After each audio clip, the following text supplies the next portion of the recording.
सास बहू की कहानी। एक गांव में मधु अपने बेटे के साथ रहती थी। एक दिन उसके बेटे सुनील ने अपनी माँ को खबर दी। माँ, आपको एक खुशखबरी सुनानी थी। बेटा, क्या बात है? माँ, मुझे शहर में नौकरी मिल गई है। यह तो बहुत खुशी की बात है बेटा, लेकिन तू अकेला शहर में कैसे रहेगा? माँ, तुम चिंता मत करो, मैं शहर जाकर सब ठीक कर लूंगा। उसके बाद तुम्हें भी शहर बुला लूंगा। यह सुनकर मधु उदास हो गई। बेटा, तू मुझे छोड़कर चला जाएगा तो मैं किसके सहारे रहूंगी यहाँ? माँ, चिंता मत करो, थोड़े से पैसे जोड़कर आपको वहीं बुला लूंगा। कुछ दिन बाद सुनील शहर चला जाता है। वहां वह नौकरी करने लगता है। हर सप्ताह वह मौ से मिलने गांव आता था और कुछ पैसे घर खर्च को दे जाता था। इसी तरह कुछ दिन बीत गए। एक दिन मधु के घर एक पति पत्नी आए। बहन जी, हमने आपके लड़के को देखा है। हम अपनी बेटी आशा की शादी उससे करना चाहते हैं। बहन, हमारी बेटी बहुत सुंदर है और हम आपको बहुत सारा दहेज देंगे। हमारे पास बहुत पैसा है। बहन जी, पैसे और दहेज की बात ना कीजिए। हम दहेज नहीं लेंगे और आप इतने पैसे वाले हैं, लेकिन हम तो बहुत गरीब हैं। हमारी आपकी कैसे निभ पाएगी? यह सुनकर पति ने जवाब दिया। बहन जी, आप चिंता मत करें। यहाँ आने से पहले हमने आपके बारे में सब पता कर लिया है। हमें आपका लड़का बहुत पसंद है। सुनील से बात करके दोनों लड़की देखने जाते हैं। लड़की उन्हें पसंद आ जाती है। इसके बाद दोनों की शादी हो जाती है। शादी के बाद आशा बहू बन के घर आ जाती है। कुछ दिन गांव में रहने के बाद सुनील अपने काम पर जाने लगता है। मैं इस गांव में नहीं रह सकती, मुझे भी शहर ले चलो। तुम कुछ दिन मौ के साथ रहो, फिर मैं तुम दोनों को शहर ले जाऊंगा। मैं इस गरीबी में नहीं रह सकती। पता नहीं पापा ने क्या देखकर मेरी शादी यहाँ कर दी। या तो मुझे शहर ले चलो या फिर मैं अपने पापा के घर जा रही हूँ। बेटा, तू बहू को लेकर चला जा, मेरी चिंता मत कर। नहीं मो, ऐसा करते हैं, हम सब साथ में शहर चलते हैं। तीनों शहर में रहने लगते हैं। आशा का व्यवहार धीरे धीरे बदल जाता है। वह हर समय सास से छुटकारा पाने के बारे में सोचती थी। एक दिन मधु सुनील से बात कर रही थी, तभी वहां आशा आ जाती है। हाँ मां जी, आप भड़का लीजिए। इन्हें मेरे खिलाफ जब से ये शहर में आए हैं ना, तो मुझे कहीं घुमाने लग गए। न ही मेरे साथ ढंग से बात करते हैं और यह सब आपके कारण हो रहा है। आशा, ये किस तरह बात कर रही हो तुम? मेरी मौत से क्या कमी रह गई मेरे प्यार में? बस मैं केवल इसलिए कहीं नहीं जा पाता क्योंकि मेरे पास टाइम नहीं है, वरना माँ तो हमेशा मुझसे तुम्हें कहीं ले जाने की बात करती हैं। इसलिए मेरी मौं पर झूठे आरोप लगाना बंद करो। यह सुनकर आशा और गुस्से में आ गई। बेटी, गुस्सा मत कर, मैं इससे बात करती हूँ। सुनील, तू आज ही बहू को कहीं घुमाने ले जा और जो वो कहे उसकी हर बात माना कर। रहने दीजिए माँ जी, आप ही इन्हें भड़काती हैं और मेरे सामने भली बनने का नाटक कर रही हैं। मुझे अब कहीं नहीं जाना और जाना भी होगा तो आपसे पूछने की जरूरत नहीं है। यह कहकर वह कमरे में चली जाती है। उसकी इस बात से मधु बहुत दुखी होती है। उसके अरमानों पर पानी फिर जाता है। इधर सुनील भी बहुत दुखी होता है। अगले दिन से आशा ने दोनों के लिए खाना बनाना बंद कर दिया और सुनील के जाने के बाद अपने पिता के घर चली जाती। घर का सारा काम मधु करती और जब सुनील के आने का समय होता तो उससे 1 घंटे पहले आशा आ जाती थी। इस बात का सुनील को जरा भी पता नहीं था। एक दिन आशा अपने साथ एक आदमी को लेकर घर आई। मान जी, ये प्रकाश जी हैं। ये बुजुर्गों को तीर्थ यात्रा पर ले जाते हैं। 1 महीने की यात्रा है जिसमें सारे तीर्थ कराते हैं, बहुत कम खर्च में। मैंने पैसे जमा करा दिए हैं, आप शाम को ही इनके साथ चली जाना। लेकिन बेटी, एक बार सुनील से तो पूछ लेने दे। नहीं मां जी, वो आपको जाने नहीं देंगे और ऐसा मौका आपको दोबारा नहीं मिलेगा। मधु आशा की बातों में आकर शाम को उस आदमी के साथ चली जाती है। शाम को जब सुनील आता है तो वह मौ को न पाकर पूछता है। तब आशा कहती है, मान जी तो तीर्थ यात्रा पर चली गईं। उनके गांव से एक आदमी आया था, वो उन्हें अपने साथ ले गया। सुनील बहुत परेशान हो गया। वह कुछ दिन माँ का इंतजार करता रहा, लेकिन मौ नहीं आई। उसके बाद वह गांव गया मौ के बारे में पता करने, लेकिन मौ का कहीं भी पता नहीं चला। बहुत खुश रहने लगी। उसके रास्ते का कांटा हमेशा के लिए निकल गया था। इधर वह आदमी मधु को बहुत दूर ले जाकर एक रेलवे स्टेशन पर बैठाकर चला जाता है। मधु को कुछ पता नहीं होता। जब वह सुबह देखती है तो वहां कोई नहीं था। मधु घबरा जाती है। वह रास्ता ढूंढने लगती है, लेकिन उसे कहीं कुछ समझ नहीं आता। इधर सुनील अपनी माँ के लिए बहुत परेशान रहने लगा। वह बीमार पड़ गया। आशा ने जब यह सब देखा तो वह एक दिन अपने पिताजी के पास गई। पापा, जिस आदमी को आपने भेजा था उससे पता करो मेरी सास कहाँ है। उनके बिना तो ये बीमार पड़ गए। बेटी, तेरी सास को छोड़ने के बाद वह आदमी वापस आ रहा था, उसका एक्सीडेंट हो गया, वह मर गया। और तब से मैं भी बीमार पड़ा हूँ। माँ, बेटी, हमें ऐसा नहीं करना चाहिए था। यह सुनकर आशा रोने लगती है। इधर मौ के गम में सुनील की बीमारी बढ़ जाती है। उसके बचने की कोई उम्मीद नहीं रहती। सुनील एक दिन आशा से कहता है, आशा, तुम मुझे गौव ले चलो। मैं अपने प्राण अपने घर में त्यागना चाहता हूँ। मेरी अंतिम इच्छा पूरी कर दो। यह सुनकर आशा रोने लगती है और सुनील को गौव ले जाती है। जब वे अपने घर पहुंचते हैं, आशा घर में जाती है तो देखती है मधु घर में खाना बना रही थी। यह देखकर वह अचंभे में आ जाती है। सुनील अपनी मौं को देखकर रोने लगता है। मधु सुनील की हालत देखकर उसे सहारा देकर बैठाती है। सुनील, माँ, तुम यहाँ कैसे? मैंने तुम्हें कहाँ कहाँ नहीं ढूंढा। बेटा, बहू ने जिस आदमी के साथ मुझे तीर्थ यात्रा पर भेजा था वह धोखा देकर भाग गया। मैं भटकते भटकते किसी तरह गांव पहुंच गई। मुझे लगा मेरा शहर में आना बहू को पसंद नहीं था, इसलिए यहीं मैं मेहनत मजदूरी करके अपना गुजर बसर करने लगी। लेकिन तूने अपनी ये हालत कैसे बना रखी है? मां जी, मुझे माफ कर दीजिए। आपसे पीछा छुड़ाने के चक्कर में मैं अपनी ही गृहस्थी में आग लगा बैठी। इनका ये हाल है कि डॉक्टर ने जवाब दे दिया यह सब मेरे पिता ने करवाया था। वे भी बहुत बीमार हैं और वह आदमी एक्सीडेंट में मर गया जिसे मेरे पिता ने भेजा था। अब तुम यहाँ से चली जाओ। मैं अपनी मौं के चरणों में मरना चाहता हूँ। मुझे चैन से मरने दो। नहीं बेटा, अब तू क्यों चिंता करता है? मैं तुझे मरने नहीं दूंगी। और बहू को माफ कर दे, इसे अपने किए की सजा मिल गई। उसके बाद सास बहू ने दिन रात सुनील की सेवा की, उसे खुश रखने की कोशिश की। मौ का प्यार पाकर सुनील कुछ ही दिनों में बिल्कुल ठीक हो गया। मौ, मैं शहर नहीं जाना चाहता, यहीं कुछ काम कर लूंगा। शहर की चकाचौंध में सब धुंधला नजर आता है, यहाँ तक कि रिश्ते भी। कुछ दिन बाद आशा के पिताजी घर आए और मधु के पैरों में गिरकर माफी मांगने लगे। बहन जी, मैं अपनी बेटी को सुखी देखना चाहता था, लेकिन ये भूल गया एक माँ को। उसके बेटे से अलग कर जो अपराध कर रहा हूँ, उससे मेरी बेटी का संसार कभी सुखी नहीं रह सकता। मैंने आप सभी को माफ कर दिया। इसके बाद आशा बिल्कुल बदल गई। वह अपनी सास की सेवा करने लगी। सुनील उसके व्यवहार से बहुत खुश रहने लगा। बेटी का नसीब लाजो गांव के कुएं से पानी भरकर घर की ओर जा रही थी। रास्ते में उसे दूर से एक बुजुर्ग आते दिखे। जब वे पास आए तो उन्होंने कहा, बेटी, मुझे थोड़ा सा पानी पिला दो। लाजो ने कहा, हाँ हाँ बाबा, क्यों नहीं, ये लीजिए, पानी पीजिए। ये कहकर उसने पानी का घड़ा हाथ में लेकर उन्हें पानी पिला दिया। पानी पीकर बुजुर्ग ने उसका धन्यवाद दिया और आगे चल दिए। कुछ देर बाद लाजो घर पहुंची तो देखा वे बुजुर्ग और उसके पिता खाट पर बैठे थे। रामधन जी, जो कि लाजो के पिता थे, रत्नलाल उनके ही पुराने दोस्त थे जो कि दूसरे गांव में रहते थे।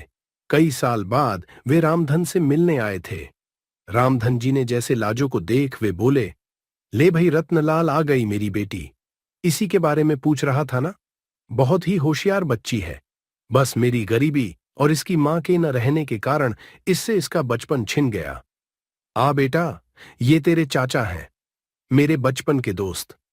लाजो कुछ बोलती उससे पहले ही रत्नलाल जी ने कहा, भाई रामधन, तेरी बेटी बहुत संस्कारों वाली है। आज कुएं पर इसने ही मुझे पानी पिलाया था, और कोई होता तो पहले मेरी जात पात पूछता, फिर कहीं जाकर पानी पिलाता। तेरी बेटी बहुत परोपकारी है। अपनी तारीफ सुनकर लाजो शर्माकर अंदर चली गई। तभी रामधन ने आवाज लगाई, बेटी, अपने चाचा के लिए कुछ मीठा ले आ। रत्नलाल जी ने उसे रोकते हुए कहा, भाई, मुंह बाद में मीठा कर लेंगे, पहले मैं जिस काम से आया हूं वो तो सुन ले। हाँ भाई बोल, क्या बात है? घर में सब ठीक तो है ना? रामधन की बात सुनकर रत्नलाल ने गंभीर होते हुए कहा, भाई मैं अपने बड़े बेटे के लिए तेरी बेटी का हाथ मांगना चाहता हूं। अब इस दोस्ती को रिश्तेदारी में बदल देते हैं। यह सुनकर रामधन बहुत खुश हुआ। उसने कहा, बात तो तेरी ठीक है। अगर तेरा बेटा है तो मैं तैयार हूं। लेकिन भाई मेरी हैसियत तो तू जानता ही है। जहां तक मुझे पता है तेरा तो शहर में बहुत बड़ा कारोबार है। कहां मैं कहां तू? रत्नलाल जी ने कहा, पैसा की तू चिंता मत कर। मेरे बेटे के लिए कई बड़े घरों से रिश्ते आए, लेकिन मैं एक ऐसे बच्चे को अपने घर की बहू बनाना चाहता था जिसमें संस्कार हों। वो मैंने तेरी बेटी के अंदर देख लिए। तू बस हां कर दे, बाकी सब कुछ मेरे पर छोड़ दे। रत्नलाल जी की बातें सुनकर रामधन ने तुरंत हां कर दी। ऐसा घर बैठे रिश्ता आए तो कोई भी मना नहीं कर सकता है। किवाड़ की ओट से लाजो ये सब सुन रही थी। रत्नलाल जी ने आगे कहना शुरू किया, हाँ ये बात हुई ना खुशी की। अब जल्दी से मिठाई मंगा, अब मजा आएगा मुंह मीठा करने में। रामधन की आवाज लगाने पर लाजो शर्माते हुए मिठाई की प्लेट लेकर आ गई। रामधन ने कहा, बेटी आज से ये तेरे ससुर हैं, इनके पैर छू। लाजो जल्दी से पैर छूकर वापस चली गई। उसके जाने के बाद रत्नलाल जी ने कहा, भाई मेरा बड़ा बेटा सत्यम मेरा शहर का कारोबार संभालता है और छोटा बेटा वंश गांव में खेती देखता है। मैंने उससे सत्यम से शादी के बारे में पूछा तो वो बोला, पिताजी आप अपने आप देखकर मेरी शादी कर दो। रामधन बोला, हाँ भाई, बड़े नसीब से मिलती है ऐसी संतान जो माता पिता का सम्मान करे। मेरे तो भाग खुल गए। मैं तो हमेशा इसी चिंता में रहता था कि इस बिन मां की गरीब बच्ची को कौन अपनाएगा। रत्नलाल जी बोले, बस अब तू चिंता मत कर, मैं शादी का सारा इंतजाम कर लूंगा। अच्छा अब मैं चलता हूं। रत्नलाल जी अपने घर के लिए निकल गए। उनके जाने के बाद रामधन ने घर में जाकर लाजो से पूछा, बेटी तू खुश तो है ना इस रिश्ते से? लाजो बोली, पिताजी मेरे जाने के बाद आपका ध्यान कौन रखेगा? मुझे नहीं करनी शादी। रामधन बोला, बेटी ऐसा ना बोल, मैं अपना ध्यान रख लूंगा। बड़े नसीब से ऐसा रिश्ता मिला है। रत्नलाल को मैं बचपन से जानता हूं, उसके घर में तुझे कोई परेशानी नहीं होगी।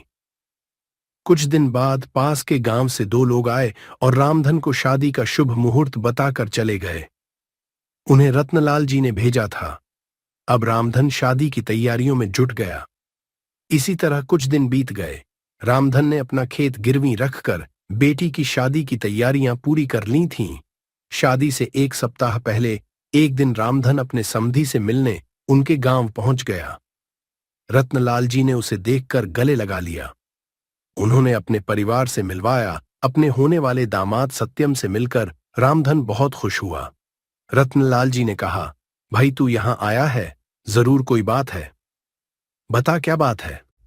रामधन हाथ जोड़कर बोला, नहीं भाई, मैं तो बस ये बताने आया था कि मैंने शादी की सारी तैयारियां कर ली हैं। आप एक बार आकर देख लो, कुछ कमी लगे तो बता देना, जिससे आपके मेहमानों के सामने आपको शर्मिंदा ना होना पड़े। रत्नलाल जी ने कहा, हाँ हाँ मुझे पता है, तेरे पास एक ही खेत था, तूने वो भी गिरवी रख दिया। उसी पैसे से सारी तैयारियां की हैं। तुझे मुझ पर विश्वास नहीं था। जब मैंने कह दिया था मैं शादी की तैयारी कर लूंगा, फिर तूने ये सब क्यों किया? रामधन आश्चर्य में पड़ गया। वह बोला, माफ करना भाई, लेकिन बेटी की शादी के लिए कुछ तो मुझे भी करना चाहिए। रामधन यह कहकर रोने लगा। उसकी आंखों से आंसू बह रहे थे। तभी रत्नलाल जी ने अपने छोटे बेटे वंश को बुलाया और इशारे से कुछ समझाया। कुछ देर बाद रत्नलाल जी ने रामधन के कंधे पर हाथ रखा। रामधन सिर झुकाए शर्मिंदा हुआ बैठा था। रत्नलाल जी ने कहा, ले भाई अपनी अमानत, दोबारा फिर कभी ऐसा मत करना। यह कहकर उन्होंने खेतों के कागज रामधन के हाथ में रख दिए। रामधन ने देखा, अरे ये क्या, ये तो वही कागज हैं तो मैंने गिरवी रखे थे, ये आपके पास कैसे आए? रत्नलाल जी ने कहा, वंश आस पास के गांव के सभी लोगों को जानता है। उनमें से ही एक ने खेत गिरवी रखने वाली बात हमें बता दी। वही यह कागज छुड़ा कर लाया है। ऐडा रामधन की आंखों से आंसू बह रहे थे।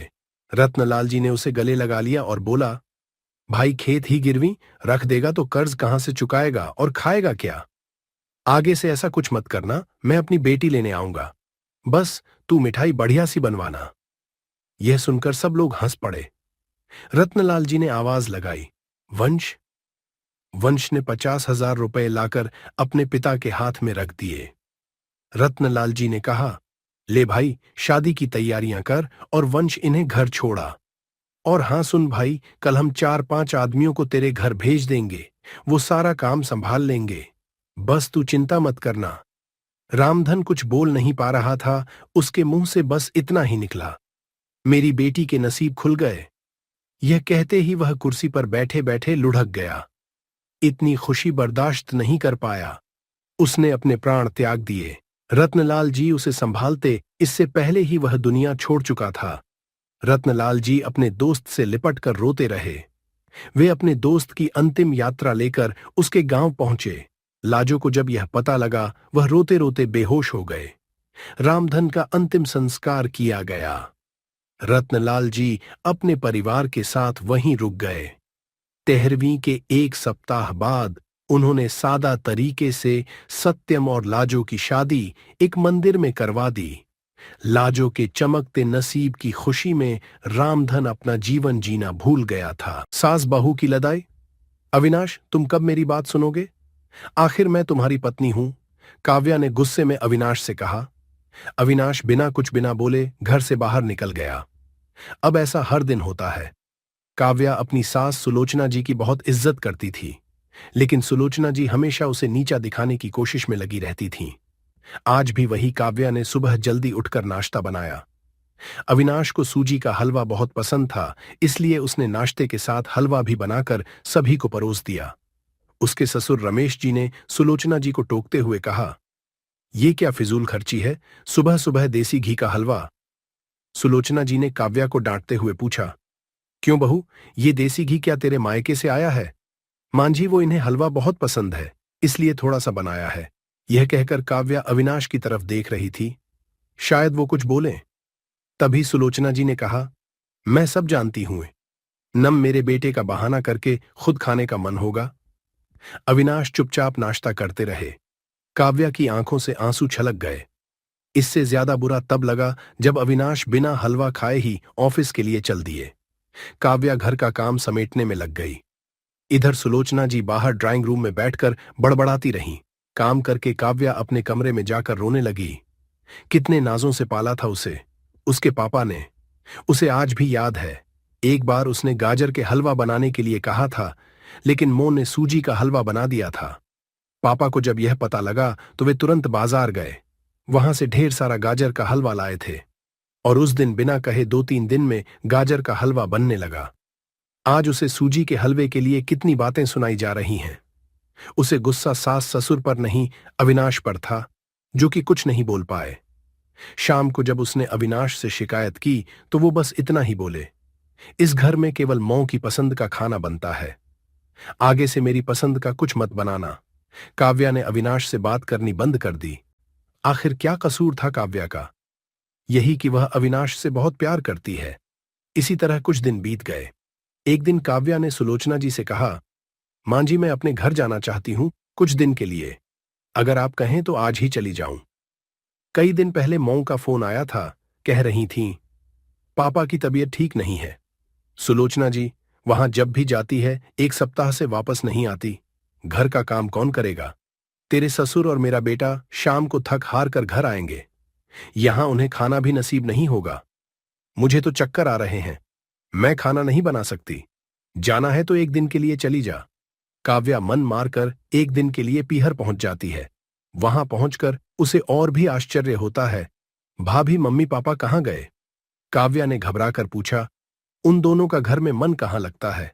तीर्थ पर गए हैं, न जाने कब आएंगे। वैसे तुम कितने दिनों के लिए आई हो? क्योंकि मुझे भी अपने पीहर जाना है। संगीता भाभी का यह व्यवहार देखकर काव्या चौंक गई।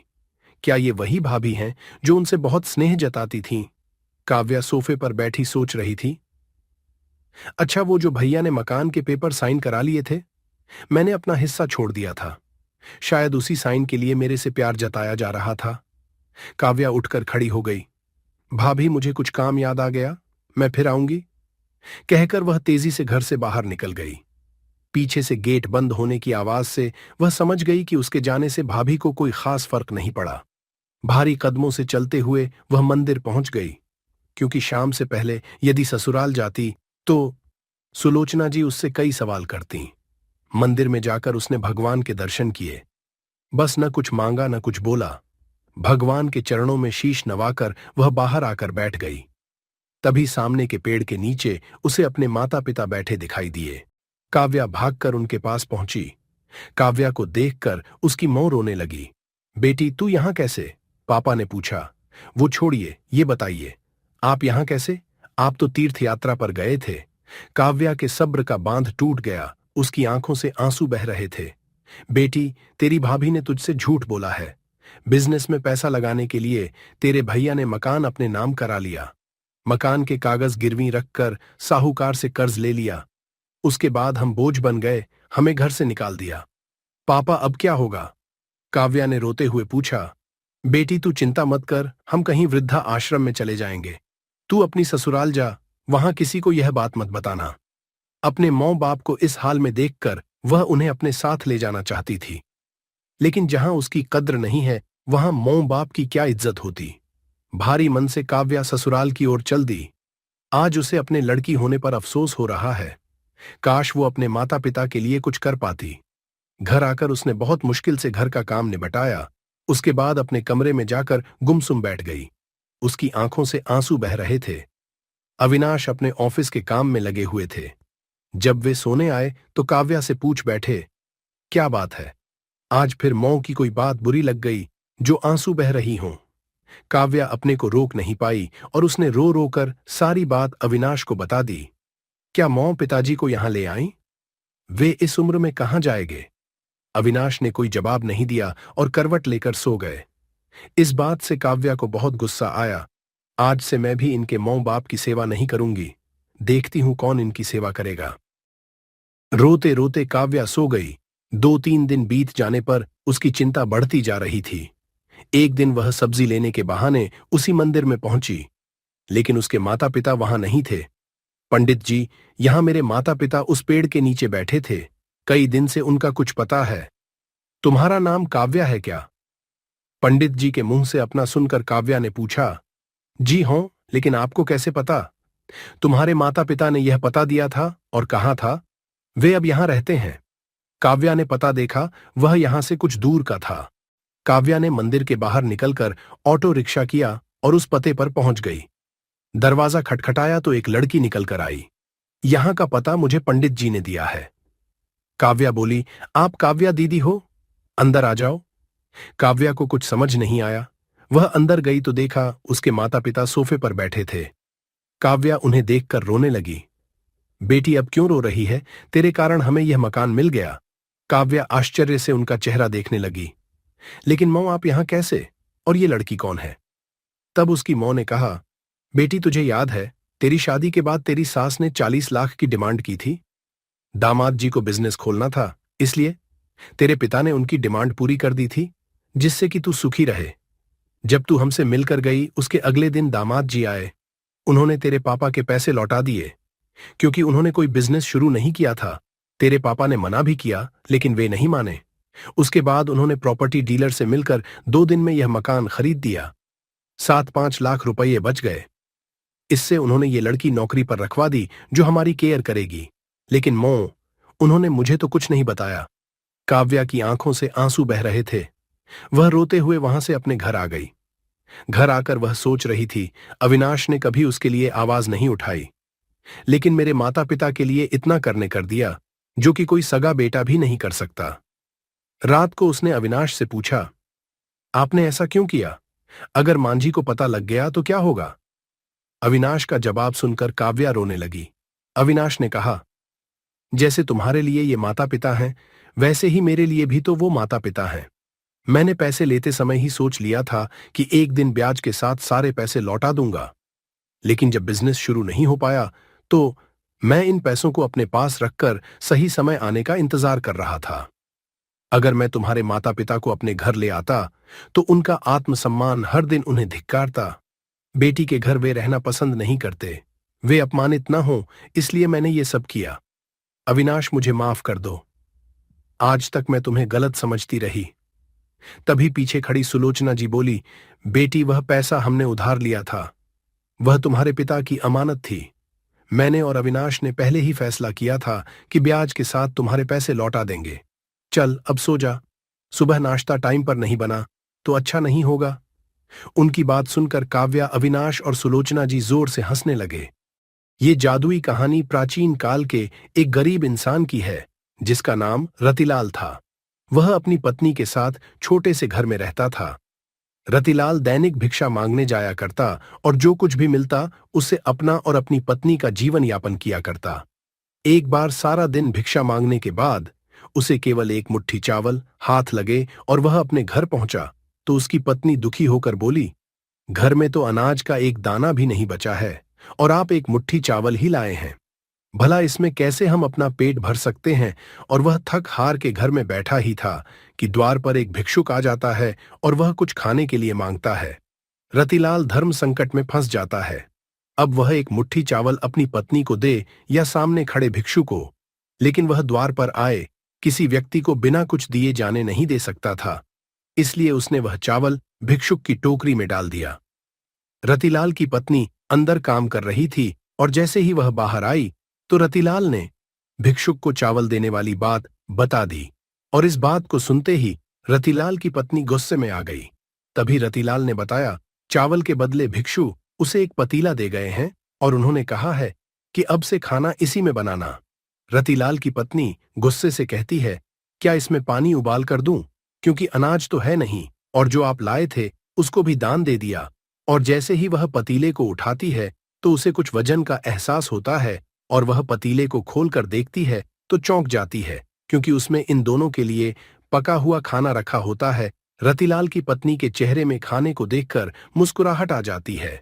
दरअसल उसने कई दिनों से ठीक से खाना नहीं खाया था, लेकिन रतिलाल यह नहीं समझ पा रहा था कि वह भिक्षु तो उसे खाली पतीला देकर गया था, तो इसमें खाना कहाँ से आया। और वह आश्चर्य से यह बात अपनी पत्नी को कहता है, लेकिन वह कई दिनों से भूखी है, इसलिए उसकी बात नजरअंदाज करके खाने को घूरती रहती है और अपने पति से कहती है, बड़े दिनों बाद इतना स्वादिष्ट भोजन देखने को मिला, चलिए खाते हैं। और रतिलाल खाना खाने बैठ जाता है, लेकिन अभी भी उसका ध्यान उसी बात पर टिका होता है, क्या यह बर्तन जादुई पतीला है।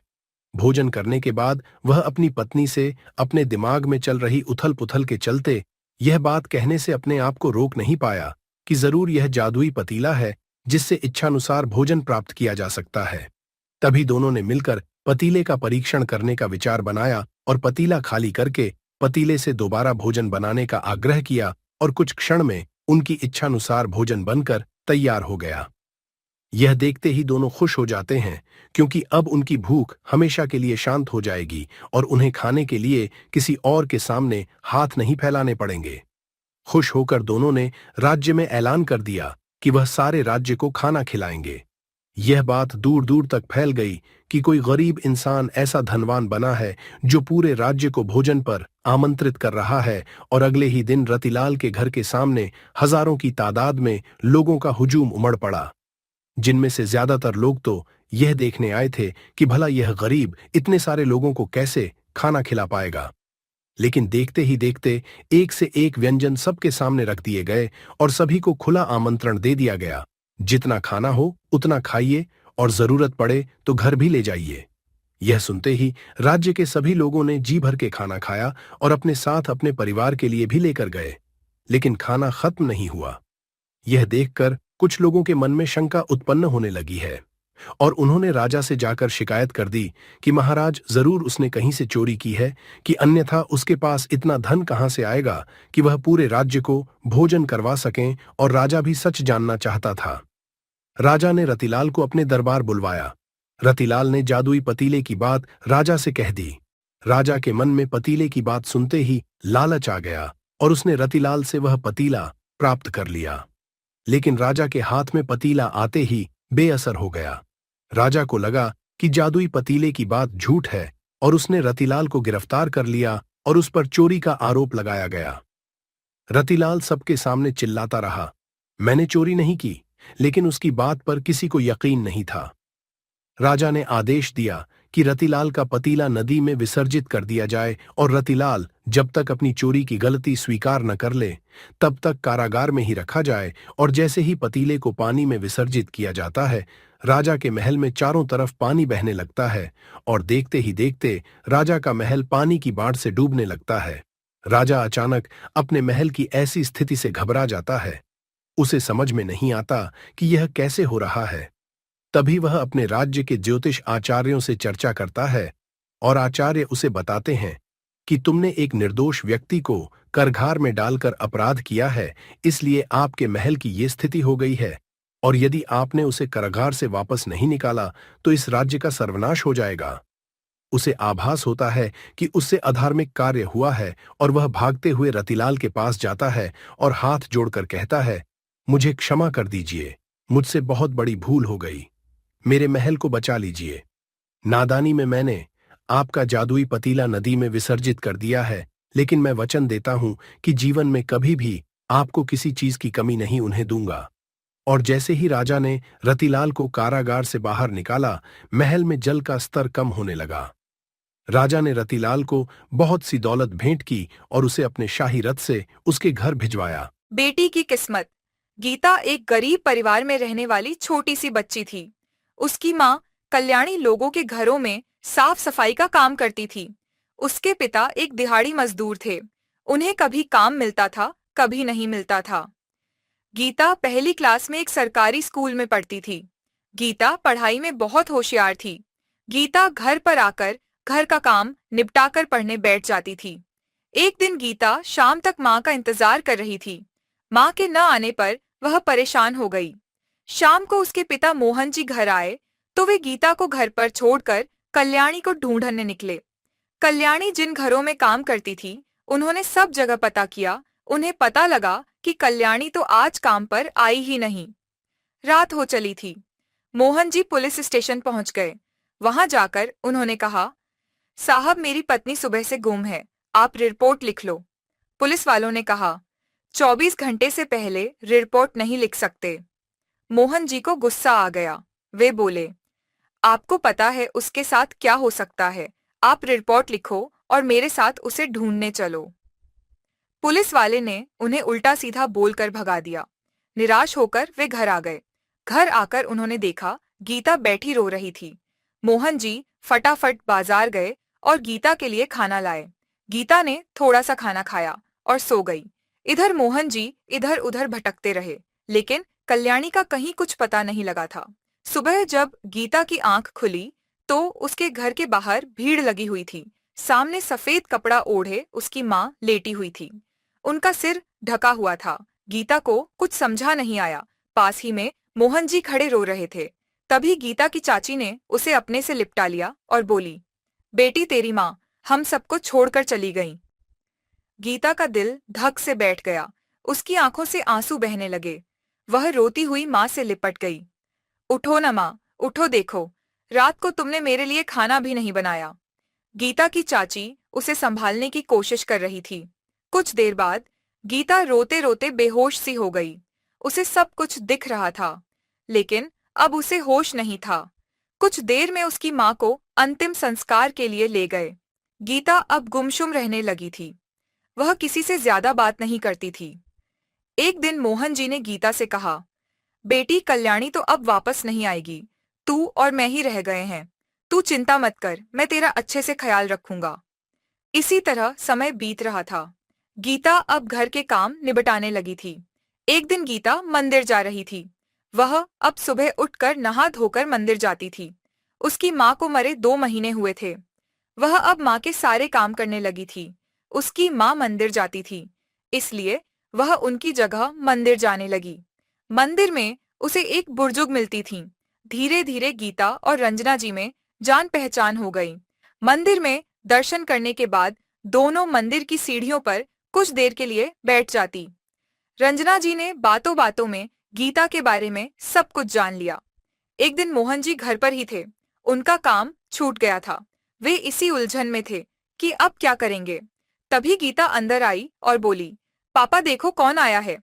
मोहन जी ने देखा तो बाहर एक चमचमाती कार खड़ी थी। उसमें से एक औरत उतरकर उनके घर की ओर आ रही थी, महंगे कपड़े, जेवर पहने हुए। मोहन जी ने इशारे से गीता से पूछा। गीता ने बताया, अरे पापा ये वही रंजना जी हैं जिनके बारे में मैंने आपको बताया था। ये रोज मुझे मंदिर में मिलती हैं। आज ये घर आने के लिए कहने लगी तो मैं इन्हें घर ले आई। मोहन जी ने उनका हाथ जोड़कर स्वागत किया और बोले, मालकिन आपने क्यों कष्ट किया? बच्ची से कह देती मैं आपकी सेवा में हाजिर हो जाता। यह सुनकर रंजना जी ने कहा, कुएं को प्यासे के पास आना पड़ता है। मोहन जी बोले, मैं कुछ समझा नहीं। ओहो, मैं तो भूल ही गया। आप बैठिए, मैं आपके लिए कुछ खाने को लाता हूँ। रंजना जी बोली, नहीं मोहन जी, परेशान मत होइए। आप बैठिए, मुझे आपसे कुछ बात करनी है। जानते हैं आपकी बेटी कितनी होनहार और संस्कारी है। जितने ध्यान से यह पूजा करती है, मैं भी नहीं कर सकती। इसके चेहरे का तेज, इसकी हंसी, मैं घर जाकर भी भूल नहीं पाती। मैं चाहती हूँ कि मैं इसका अच्छे से पालन पोषण करूं, अपने घर ले जाकर। मोहन जी जितना अपनी बेटी की तारीफ सुनकर खुश हो रहे थे, अब उतने ही दुखी होकर बोले, मालकिन मेरी पत्नी तो पहले ही चली गई है। अब मेरे जीने का एक यही सहारा है। इसे भी आप ले जाएंगी तो मैं कैसे जीऊंगा? रंजना जी ने आगे कहना शुरू किया, मोहन जी आप गलत समझ रहे हैं। मैं आप दोनों को ले जाना चाहती हूँ। आपको यहाँ कभी काम मिलता है कभी नहीं। बस आप मेरे घर की देखभाल करना और गीता मेरे साथ रहेगी। मैं आपको बता दूं, मैं अकेली रहती हूँ। मेरे पति अब इस दुनिया में नहीं है और बच्चे विदेश में रहते हैं। मोहन जी की आंखों में आंसू आ गए। मालकिन एक बिन माँ की गरीब बच्ची की आप मदद कर रही हैं। यह मैं सोच भी नहीं सकता था। रंजना जी ने कहा, नहीं मोहन जी, इस बच्ची से मिलते मिलते मैं इसे चाहने लगी हूँ। जानते हैं, इससे थोड़ी सी छोटी मेरी पोती होगी, लेकिन उसे मैंने सिर्फ वीडियो कॉल पर ही देखा है। मैं इसका अच्छे से पालन पोषण करूंगी। आपकी बेटी लाखों में एक है। मोहन जी को कुछ समझ नहीं आ रहा था। रंजना जी ने आगे कहना शुरू किया, आप तैयारी कीजिए, मेरे नौकर आकर आपका सामान ले जाएंगे। आप दोनों अभी मेरे साथ चलिए। रंजना जी दोनों को गाड़ी में बिठाकर घर ले जाती हैं। घर से दो नौकरों को ड्राइवर के साथ मोहन जी के घर भेजकर जरूरी सामान मंगवा लेती हैं, जिसमें सबसे जरूरी गीता की माँ का फोटो था। धीरे धीरे समय बीत जाता है। एक दिन गीता घर आती है। पापा देखो, मैं डॉक्टर बन गई। आज ही मुझे डिग्री मिली है। कल से मुझे सरकारी हॉस्पिटल में जाना है। मोहन जी उसे अपने साथ ले गए। एक बड़े से हॉल में रंजना जी की तस्वीर लगी थी। मोहन जी बोले, बेटी इन्हें नमन कर जिन्होंने तेरी किस्मत बदल दी। माना ये देवी अब हमारे बीच में नहीं है, लेकिन मुझे आज भी याद है, अपने अंतिम समय में इन्होंने मेरे से यही कहा था कि मेरी यही अंतिम इच्छा है, मेरा अंतिम संस्कार गीता करे। आप यहाँ का सब संभाल लें और इसे डॉक्टर बनाएं। गीता और मोहन जी दोनों की आंखों से आंसू बह रहे थे। एक तरफ रंजना जी के बेटे थे, तो उनके मरने पर भी नहीं आए, और एक तरफ यह एक गरीब लड़की थी, जिसने रंजना जी को इतना प्यार दिया कि वो अपना सब कुछ इसके नाम कर गईं। बहू से नफरत। मम्मी, मैं कह रहा हूं ना, मैं सिया से ही शादी करूंगा, अन्यथा मैं जिंदगी भर कुंवारा रह जाऊंगा और ये मेरा अंतिम निर्णय है। अब इस विषय पर मैं आपसे आगे बहस नहीं करूंगा।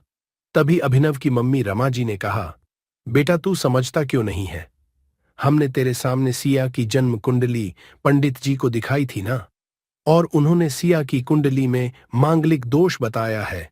अब तू बता, सब कुछ पता होते हुए हम तेरी शादी एक मांगलिक लड़की से कैसे कर दे? तू जानता नहीं कि मांगलिक दोष वाले की जीवन साथी की मौत जल्दी हो जाया करती है, इसलिए तुझे मैं समझा रही हूं, तू भूल जा। सिया को रमा जी ने अभिनव को बहुत समझाया, पर अभिनव का कहना था कि जब मैंने सिया से प्यार किया था तब मैंने उसके साथ प्यार करते हुए जन्म कुंडली का मिलान नहीं किया था। ना ही मैं इन मिलानों को मानता हूं। इसलिए अब बस मैं शादी करूंगा तो सिर्फ सिया से, और यह मेरा आखिरी फैसला है। आखिर रमा जी को अपने बेटे की जिद के आगे झुकना पड़ा और पंडित जी के द्वारा बताए गए अनुसार सिया के मंगल दोष को दूर करने के लिए अभिनव के साथ शादी करने से पहले सिया की शादी एक पेड़ के साथ करवाई गई, और उसके बाद सिया ने अभिनव से शादी करी। सिया दुल्हन बनकर अभिनव के घर आई, पर रमा जी को सिया का मांगलिक होना अभी भी खटक रहा था, और रमा जी उसे दिल से नहीं अपना पा रही थी, और घर में कुछ भी परेशानी आती तो उसका दोष सिया को ही दिया जाता। लेकिन सिया पढ़ी लिखी संस्कारी लड़की थी, और वह अपनी सासू मां से मिले इन बेवजह आरोपों को अपने दिल से नहीं लगाती थी, और ऐसे ही ससुराल में उसके दिन कट रहे थे। एक दिन अभिनव ऑफिस से जल्दी घर आ जाता है। तब रमा जी ने उससे पूछा, बेटा आज जल्दी कैसे आ गया? तब उसने बताया, मां आज सुबह से ही सिर दर्द और बहुत कमजोरी आ रही है, इसलिए ऑफिस में काम करने की हिम्मत ही नहीं हुई मेरी। तब रमा जी ने कहा, चल बेटा जल्दी कर, हमें डॉक्टर के पास चलना चाहिए। तब अभिनव और रमा जी डॉक्टर को दिखाने गए। डॉक्टर को दिखाने के बाद मालूम पड़ा कि अभिनव को पीलिया हो गया है, और दोनों जैसे ही घर लौटे रमा जी ने घर को सिर पर उठा लिया और कहने लगी, जब से यह लड़की हमारे घर में आई है तब से हमारे घर में परेशानी और बीमारियां भी साथ में लेकर आई हैं। इसके कदम ही अशुभ है। अब देखो इसका मांगलिक दोष हमारे बेटे पर भी असर करने लग गया है। कल को अगर मेरी बेटी को कुछ हो गया तो कौन जिम्मेदार होगा? तभी सिया ने कहा, मम्मी जी प्लीज, और कितना नीचा दिखाएगी मुझे?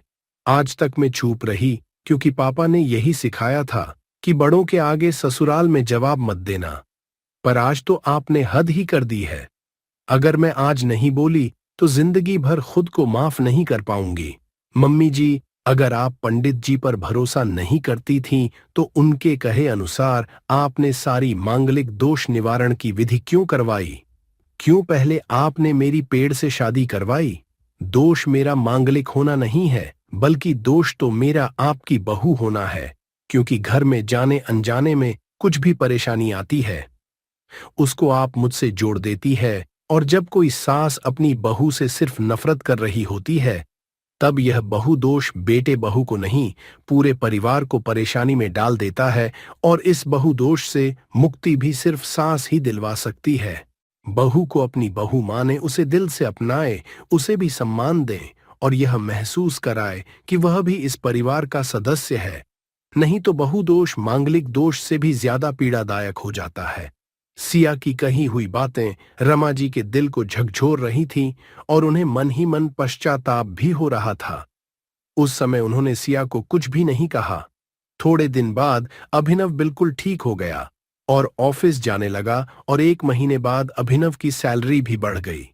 तब उसने घर आकर इसका श्रेय सिया को दिया तो रमा जी बोली, हाँ सही है बेटा, तू तो सारा श्रेय बहू को ही देगा। तेरी मां का आशीर्वाद भी तो तेरी प्रगति के पीछे रहता है।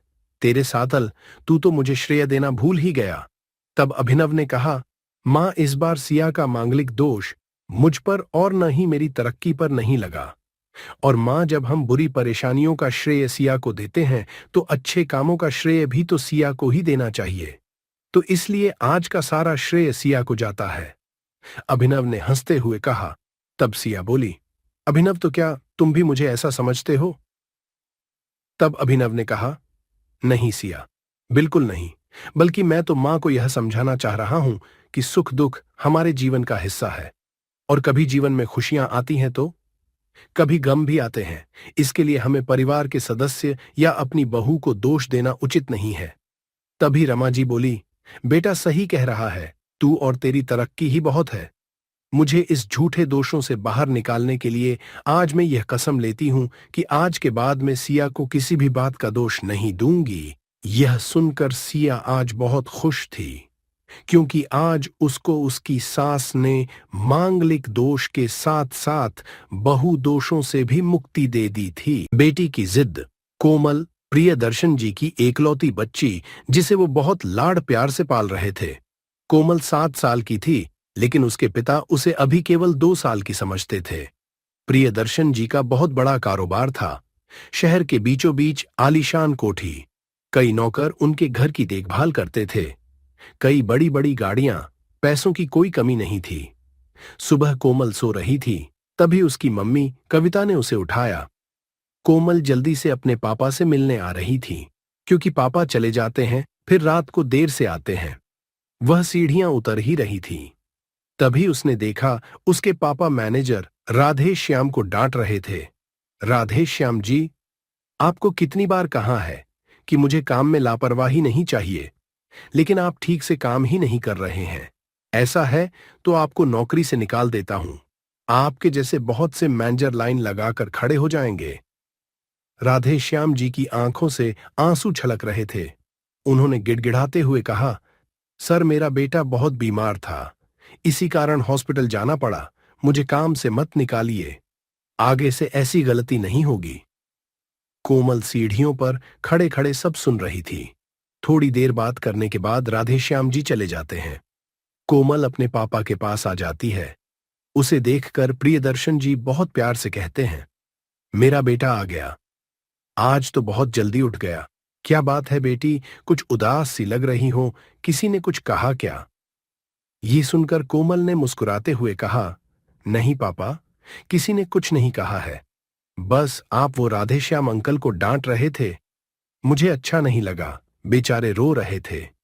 प्रियदर्शन जी ने कहा, बेटा तुम इन लोगों को नहीं जानती हो, ये लोग कोई ना कोई बहाना बनाते रहते हैं। आगे से मैं ध्यान रखूंगा कि तुम्हारे सामने ये सब न हो। प्रियदर्शन जी बातें कर ही रहे थे, तभी कविता जी ने आकर कहा, चलो आपको ऑफिस के लिए देर हो रही होगी, कोमल को भी तैयार होकर स्कूल जाना है। कुछ देर में कोमल के पापा चले जाते हैं। कोमल भी तैयार होकर स्कूल चल देती है। स्कूल में भी उसका मन नहीं लगता। घर आकर वो अपनी मम्मी को सारी बात बताती है। मम्मी, हम पैसे वाले हैं तो क्या सब हमारे नौकर हैं? कविता जी ने कहा, नहीं बेटा, ऐसा नहीं है, तुम ये सब मत सोचो। रात को कविता जी ने प्रियदर्शन जी से बात की और उन्हें सब बताया। वो बोले, मैं कोशिश करूंगा कि आगे से किसी को भी घर पर ना बुलाऊं।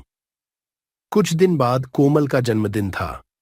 कोमल ने स्कूल की कुछ सहेलियों को पार्टी में बुलाया था। उनमें से एक बहुत गरीब घर की लड़की पायल भी थी। उसके पिता चौकीदार थे। पहले तो उसने मना कर दिया, लेकिन कोमल के जिद करने पर वह आने के लिए तैयार हो गए। दोनों बाप बेटी तैयार होकर कोमल के घर पहुंच जाते हैं। कोमल पायल को देखकर बहुत खुश होती है, लेकिन उसके माता पिता पायल और उसके पिता को देखकर बहुत गुस्सा हो जाते हैं। प्रियदर्शन जी कहते हैं, बेटा, ये कैसे लोगों से दोस्ती कर रखी है? इन्हें यहां से जाने के लिए कहा, नहीं तो मैं भी नौकरों से कहकर इन्हें बाहर करवा देता हूं। कोमल बोली, क्या हुआ पापा, पायल मेरी सबसे अच्छी दोस्त है। कविता जी कहती हैं, बेटा दोस्ती बराबर वालों में की जाती है, ये हमारे लायक नहीं है। इनकी बातें सुनकर पायल और उसके पिता वापस चले जाते हैं। कोमल को यह सब बहुत बुरा लगता है। वह किसी से बात नहीं करती। अगले दिन से वह खाना पीना सब छोड़ देती है। शाम तक उसकी तबीयत खराब होने लगती है। उसके माता पिता परेशान हो जाते हैं। वे कोमल को बहुत मनाने की कोशिश करते हैं, लेकिन कोमल नहीं मानती। वे डॉक्टर को भी बुलाते हैं। डॉक्टर कुछ दवाइयां देता है, लेकिन कोमल दवा भी नहीं खाती। इसी तरह 2 दिन बीत जाते हैं। कविता जी का रो रो कर बुरा हाल हो जाता है। कोमल बेहोश सी होने लगती है। अपनी बच्ची की ऐसी हालत देखकर प्रियदर्शन जी बहुत परेशान हो जाते हैं। बड़े से बड़े डॉक्टर भी जवाब दे देते हैं। कविता जी बहुत मुश्किल से कोमल से बात करती हैं। कोमल उन्हें बस इतना ही कहती है, मम्मी, मैं गरीब होना चाहती हूं, जिससे किसी गरीब का दिल न दुखा पाऊं।